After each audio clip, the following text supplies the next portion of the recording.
అందరికీ శనార్థి బిడ్డలారా ఇక మరి మీ నర్సయ్య తాత మెదకు పార్లమెంటు నియోజకవర్గంలో అడుగు పెట్టిండు. మరి ఇక్కడ నాయకుల ఉరుగులాట ఎట్లా ఉంది, ప్రచారం ఎట్లా ఉంది, జనాలు ఏమనుకుంటున్నారు, కథ మొదలైందో ఇన్న చెప్తా చూస్తూనే ఉండరు మన అమ్మా న్యూస్.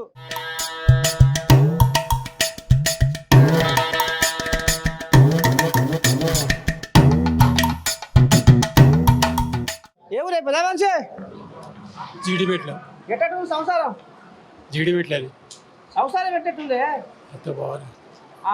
ఎట్లా మరి గాలి మరి పండుగ వస్తుందా ఓట పండుగ ఎటు మారుతావు గాలి ఎట్లా మనకు తెలియదు. నేను ఇప్పుడు వెళ్తున్నావు అక్కడ అక్కడ ఎట్లా ఉంది, ఎవరు నిలబడని తెలియదు. అదే ఎవరు హైదరాబాద్ సికింద్రాబాద్ ఎట్లా సగం మరి గాలి ఎటు మారుతావు ఓట పండుగ వస్తుంది. ఎటు మలిపినా ఏం కాదు కదా, మన కష్టం మనం చేసుకొని తినాల్సిందే కదా, అది వాసనే అంతే కదా. అంటుందా మరి పువ్వు ఉందా బలము చేయకుండా ఏం తెలియదు మనకు, అది అయ్యేదాకా తెలియదు. బాగానే ఉందా మరి ఈ సంసారం ఎట్లా చేస్తావు? రేపు పండుగ దగ్గరికి వస్తుంది, ఓట్ల పండుగ వస్తుందిగా, మళ్ళీ ఎవరిని గెలిపిద్దాం అనుకుంటారు? ఎవరు గెలిపించినా ఏముంది, అదే అలాగే నిండుతుంది. మాది ఇట్లనే ఉంటుంది. సామాన్యులు ఎప్పుడైనా అంతేనా? అంతే. మనకు ఫ్రీ బస్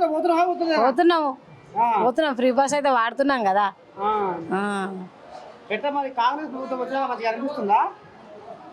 ఎన్ని ప్రభుత్వాలు అట్లనే ఉన్నాయి, అంతేనా? అన్ని ప్రభుత్వాలు అట్లనే ఉన్నాయి. ఎట్లా మరి ఇప్పుడు పువ్వు ఉంది, కారు ఉంది, చెయ్యి ఉంది, మూడిట్ల ఏది బాగా పడుతుందా? నేను చెప్పిన ఆ పాటలన్నీ ఒక్కటే. అది ఒకటే. చెల్లె బాగా విసికింది. మీదెక్కడమ్మా? మారేపల్లి. ఎట్ట మరి ఈసారి ఎట్లా చేస్తారు ఏంటి కదా? కాంగ్రెస్ ప్రభుత్వం వచ్చా మంచిగా అనిపిస్తుందా? మంచిగా అన్ని ఉన్నప్పుడు అన్ని మంచిగా అనిపిస్తాయి, అంతేనా? అంతే మరి ఏదైనా ఇట. ఎట్లా మరి ఈసారి మరి పండుగ మరి ఎడిపోతారు గాలి ఎక్కడ మరుతుంది ఉంటే అక్కడ మరుగుతుందేమో. మన చేతులు ఉందా? అంత ప్రభుత్వం దేవుని చేతులు ఉన్నది, మన చేతులు ఏముంది చెప్పు. మన చేతుల ఉన్నదంతా జనాల చేతులనే ఉన్నది.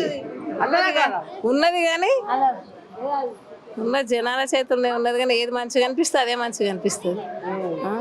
కాంగ్రెస్ వచ్చిన సరే బస్ ఫ్రీ చేసిండు, మంచిగానే ఉన్నది, బాగానే ఉన్నది. అడవిలకైతే మంచిగానే ఉన్నది ఇప్పుడైతే.